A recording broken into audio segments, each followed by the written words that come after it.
Hello friends, hi friends. ఇప్పుడు మనది వి gold hub కానీ, ప్రైమ్ గోల్డ్ హబ్ కానీ వీళ్ళందరూ చెప్తున్నారు కదా జీరో ఛార్జెస్. అవి అంతా ఓకే, జీరో ఛార్జెసే.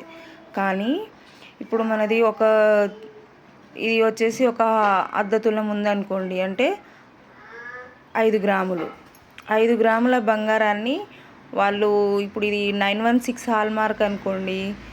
916 హాల్ మార్క్లో 90% ఇస్తారు 916 అయితే. అదే ఇది ఒకవేళ మనకు తెలియక చిన్న చిన్న మిస్టేక్స్ జరుగుతుంటాయి.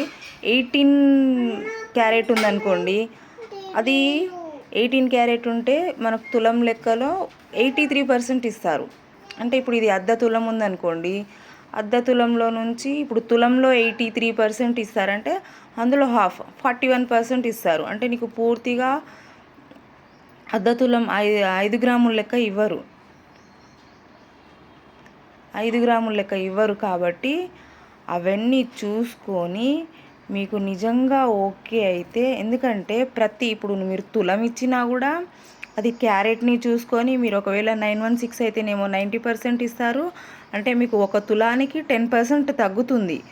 అది చెక్ చేసుకోండి. ఒకవేళ మీది 10 తులాలు ఉందనుకోండి, అలా 10 తులాల్లో 10% 10% అంటే 10 × 10 అట్లా కౌంటింగ్ చేసుకొని మీరు అదంతా ఓకే అనుకుంటేనే అప్పుడు ప్రొసీడ్ అవ్వండి. ఏదో మనీ అర్జెంటు, అమ్మేయాలి, ఇదొక తీసేసుకోవాలి అలా కాదు. దానికి ఫ్యూచర్ ఉంటుంది. ఇప్పుడు మనము ఇంట్రెస్ట్ పే చేసుకుంటూ వెళ్తాము, కానీ మన గోల్డ్ అనేది ఆడ ఉంది. రేపు ఎప్పుడైనా గోల్డ్ చార్జెస్ పెరిగినాయి అనుకోండి, మనకి ఇంకా లోన్ అమౌంట్ వస్తుంది.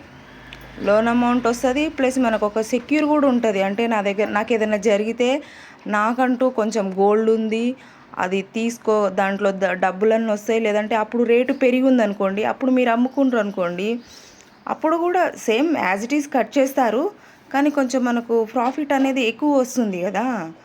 ఇప్పుడే తొందరపడి అమ్మేసి చేసి మొత్తం ఇప్పుడు జీరో అవ్వడం కంటే, మనకు సమయం వచ్చినప్పుడు మనకు ఎక్కువ ఇంకా ఎటు వెళ్ళలేము, ఎక్కడ ఛాన్స్ లేదు అనుకున్న టైంలో అమ్మటం చాలా బెటర్. తొందరపడి ఏది అమ్మకూడదండి. ఇప్పుడు మనకు ఆ లేడీస్కి ఉన్నదల్లా ఒక గోల్డ్ ఒకటే. ఆ గోల్డ్ని కూడా అమ్మేసుకుంటే ఇంకా ఏం లాభం?